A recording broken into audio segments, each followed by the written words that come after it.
বালাকোটের সেই ঘটনা 2019-এর পর আমি যদি আজ 2024-এ 5টা বছর অতিক্রান্ত হওয়ার পরে মিশন মিস্টার ইন্ডিয়া এই কোড আনকোড টার্মটা যদি একেবারে সিএনএ দর্শকদের সামনে স্পষ্ট করা যায়, মিশন মিস্টার ইন্ডিয়া ঠিক কি? দেখো, এটা একটা সম্ভাবনা রয়েছে। এটা এখনই আমরা কোনো রকম নির্দিষ্ট তথ্য সরকারিভাবে সামনে আসেনি, কিন্তু বিভিন্ন সূত্র থেকে আসছে।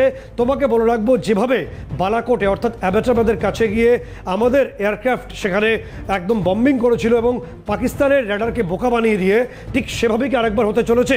তার কারণ মিস্টার ইন্ডিয়া, তুমি জানবে 1987-এ যে সিনেমাটা রিলিজ করেছিল, যেখানে মূল চরিত্র দুষ্ট দমনের জন্য বারে বারে ডিসঅ্যাপিয়ার হয়ে যেত বা অদৃশ্য হয়ে যেত, ঠিক তেমনিভাবে আমাদের প্রত্যেকের জানা উচিত ভারতবর্ষের হাতে শক্তিটি কতদূর পর্যন্ত আছে। যতটুকু আমরা বলতে পারি, বিভিন্ন তো টেকনিক্যাল সাবজেক্ট থাকে যেগুলো শেয়ার করা যায় না, তাও বলছি যে নির্দিষ্টভাবে ভারতের হাতে সেই ক্ষমতা আছে যে শত্রু দেশের সীমানায় আমাদের এয়ারক্রাফট পৌঁছে যাবে এবং হঠাৎ করে অদৃশ্য হবে। আমরা স্ক্রিনে দেখানোর চেষ্টা করব কি সেই ম্যাজিক আমাদের হাতে এই মুহূর্তে রয়েছে। তোমাকে বলবো EL-8222S, EL-8222S, এটা একটা ইসরায়েলি জামার এবং সেটা সুখোই, আমরা যে সুখোই নিয়েছি সম্প্রতি 12টি সুখোই, এবং এই 12টি সুখোয়ের দক্ষতা নিয়ে কোনো প্রশ্ন নেই, কারণ এই সুখোয়ের সঙ্গে ব্রহ্মস যেমন রয়েছে তেমনি রুদ্রম 1, রুদ্রম 2 এরকম অন্তত 10টি মিসাইল সেখানে ইনস্টল করা থাকে প্রত্যেক মুহূর্তের জন্য।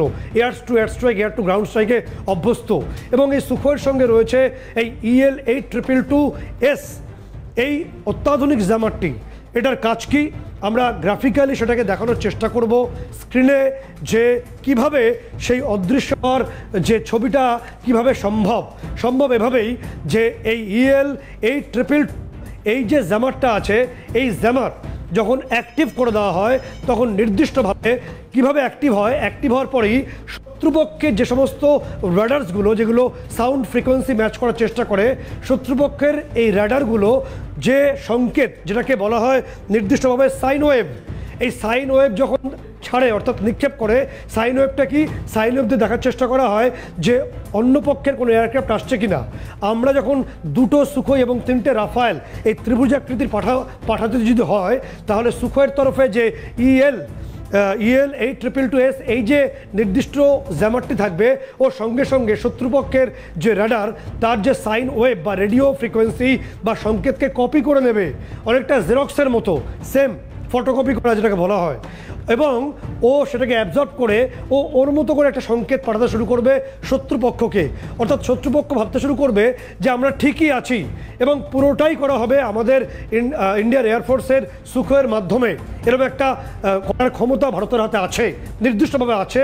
এবং আমাদের তরফে যে র্যাডার, সেই র্যাডার সম্পূর্ণভাবে শত্রুপক্ষের র্যাডারের যাবতীয় রেডিও ফ্রিকোয়েন্সি বা সাইন ওয়েভকে কপি করে নেবে মুহূর্তের মধ্যে, এবং তারা বুঝতেও পারবে না।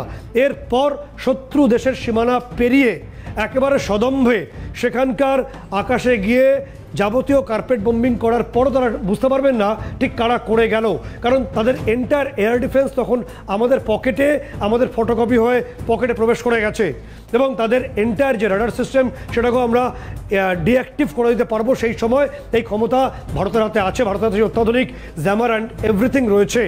ফলে এই EL-8222S, এই যে অত্যাধুনিক জ্যামার, তার কার্যকুশলতা সারা বিশ্বে সমাদৃত। ইসরায়েলের অস্ত্র নিয়ে কোনো প্রশ্ন সারা বিশ্বের নেই।